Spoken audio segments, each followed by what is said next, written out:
Hello and welcome, this is GG Your Face and I'll be talking about a game between MaDFroG and Fuzer.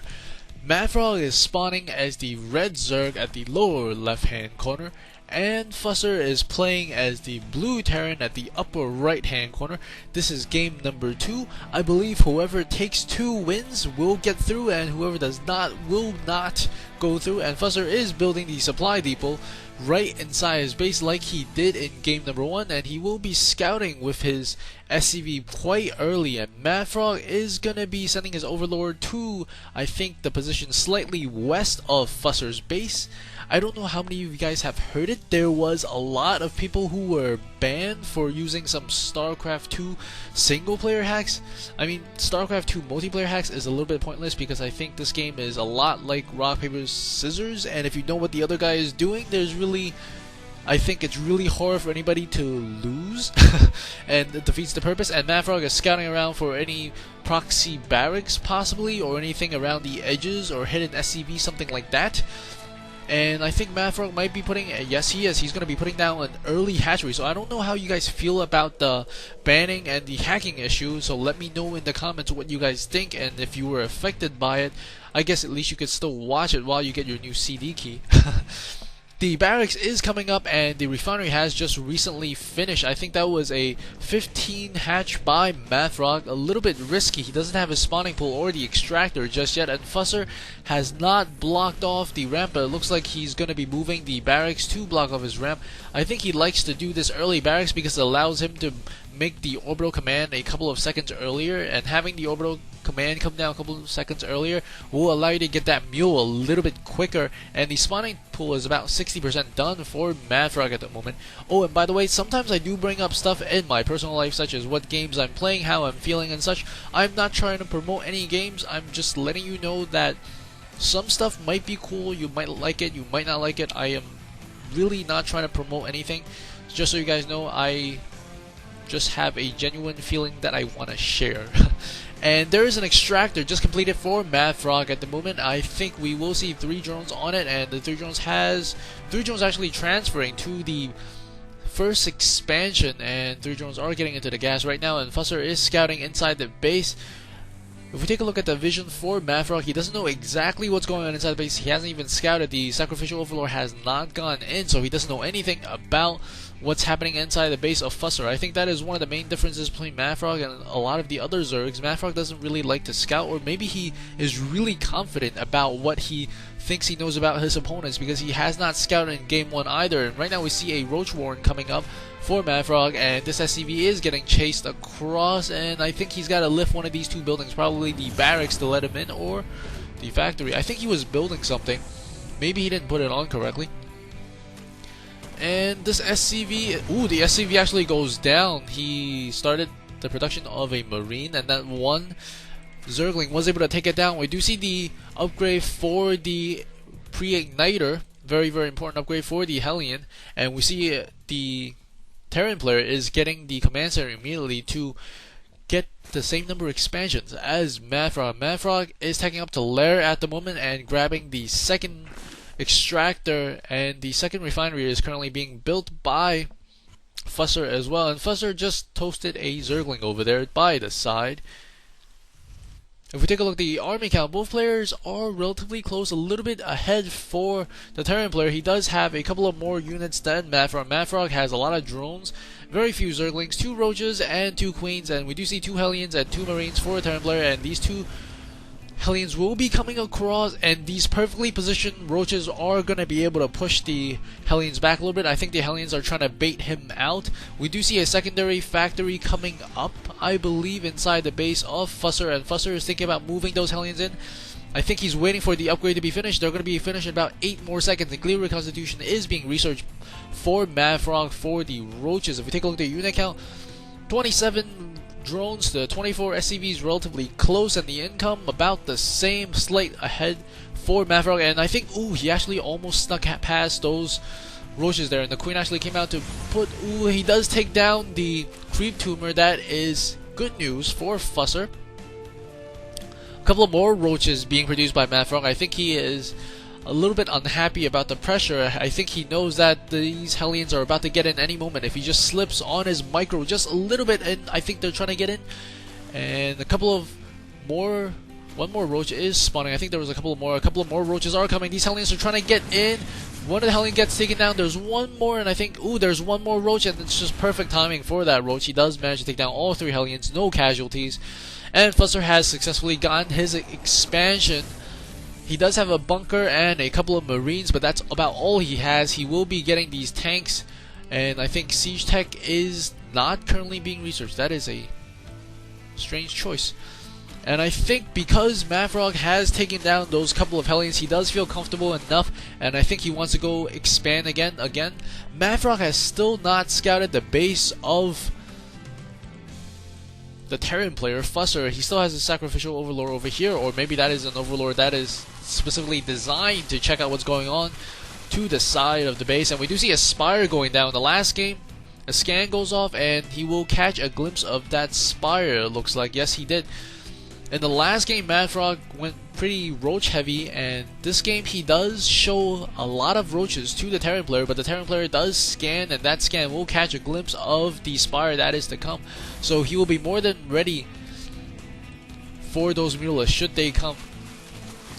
This Hellion will be able to alert the Terran player Fuzer to the impending attack from the roaches in the back, and we do see a couple more roaches coming out. A second hatchery a second expansion is being grabbed, a third hatchery at the upper left hand position, and a couple of tanks are coming over. They're going to be sieging up, but I think these roaches are just outside the range. Ooh, 2 roaches are actually within the range, and he does take down 2 of them right away, and these roaches are able to get us around on these tanks, take down 1 of the tanks in 2 volleys, and I think he's trying to snipe 1 more before he leaves, and he does manage to snipe 1 more, and there's a lot of SCVs. He takes down 2 SCV immediately, 3 more falls, about 2 more falls. Once again, these roaches are attacking these SCVs. Massive battle going inside the base of the Terran player, and we do see that he is hurting a lot in terms of income because there are so many SCVs not working at the moment. He only has a handful of SCVs on the side here, but he does manage to defend that a little bit.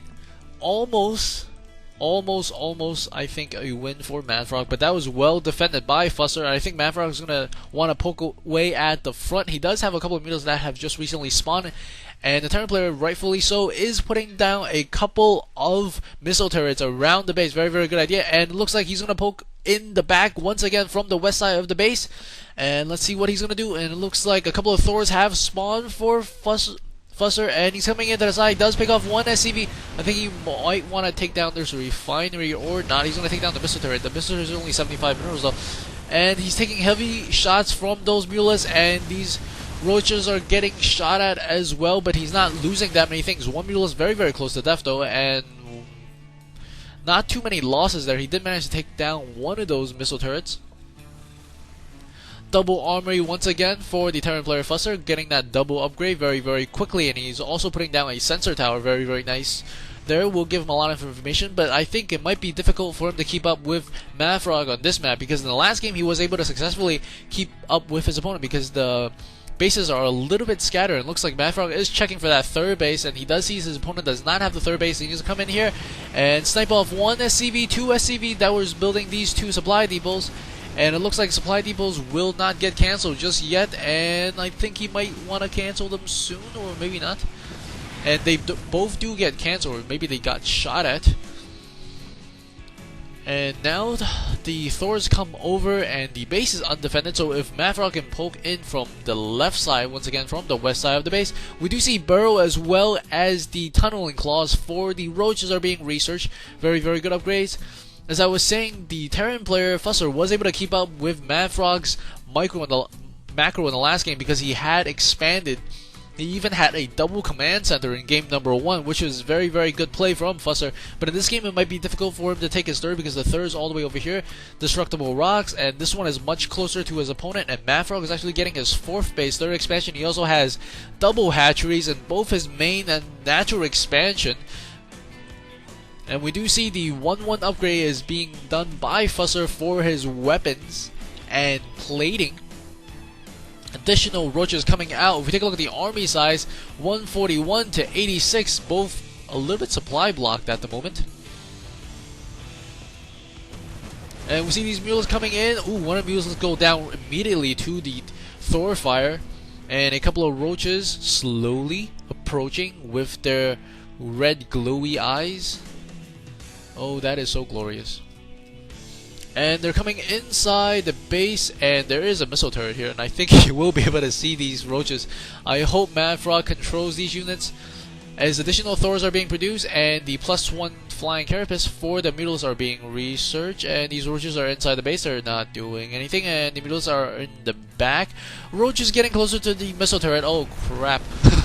And the roaches are getting toasted, and I think he killed off about 2 there, and 2 very, very low HP, but he does manage to run away this time a little bit more successfully than he did in the first game. The first game was absolutely horrible. He just opened himself up to a lot of tank fire. And right now he's coming in to do some damage to the front lines. There's only 1 Marine in that bunker, and I think he should be able to maybe possibly pick off some SCVs. He does take down a Hellion and a bunker and a missile turret, it looks like, and that's all the damage he's going to do. I think he's happy with the hurt he's been able to put on Fuzer. And if we take a look at the army size, 111 to 186, 113 now. A huge advantage for MaDFroG in this game because his Terran opponent does not have that 3rd base, I think. But the Terran player does have, I think, more upgrades, 1-1 upgrades and 0-0 upgrades. The upgrades are currently being done for the flying units. He does have the 1 armor for his Mutalisk, and I think he's nearing 200. I think he wants to make a push. He's just moving back and forth, a little bit indecisive. If we take a look at the income, he's severely ahead in terms of minerals as well as gas, and here we come. Here we go. The barracks are being built in a defensive manner. The tanks and a couple of SCVs pulling off the line, and we see a huge battle, and I don't think MaDFroG has lost any units just yet. A lot of them getting shot at. I think MaDFroG is very happy just to harass. He's still at 186, not really building more overlords. He really needs more overlords. Not that he needs the unit, but I'm just saying that he could possibly. I am just a spectator, and a couple of Hellions maybe thinking of coming outside. He's spreading those Hellions out maybe as a warning. A couple of roaches are slowly creeping inside. A couple of Hellions coming to the side. We'll be able to roast some of these drones possibly. He does kill off 1 drone, 2 drones, and I think he only got 3 drones from that time. Roaches inside the base does take down 1 SCV immediately. No SCV going down, and the command center does lift, and a lot of these SCVs are dying very quickly. Roaches are not dead. Fuzer has only taken down about 3 roaches. A lot of SCVs going down. Mulas coming over, and these mulas are clumped up. This is not the position you want your mulas to be in. They did get a lot of shots from those doors, and rightfully so. MaDFroG does very, very smartly back away. Those mulas are in a very bad formation that time. They were all clumped up together. Probably a misclick by MaDFroG, and I think the Terran player Fuzer does sense a slight advantage or a slight weakness. May or may not be true, but he's going to be trying to push in here. Wow, that is a lot of mulas. He just got a lot more that spawned. And 1 more mulas about to be spawned right now. I think we might see a huge battle coming because it's going to be 193 versus 118. These doors are upgraded. There's a couple of tanks, and there's no scan yet, and these roaches are buried. I think he's waiting for the right time. And look at these mulas. Very, very nice spread. The magic box trick, and he's coming in. And take a look at these doors, and I think he should be focused firing on these doors. 1 Thor goes down immediately. 2nd Thor, wow, that is a lot of units being lost at the moment. All these Thors are going down very, very quickly. And once the Thors go, there's only going to be Marines versus Mutalisks, and a lot of the Mutalisks do survive. Wow, look at all those Mutalisks. And I think he should be able to take care of this number of Hellions. A lot of drones do go down. I think about 8 drones did die from that, and GG does call by Fuzer. We will be going to game number 3. Hope you guys enjoyed that, and if you like what you see, please subscribe. See you guys at game 3.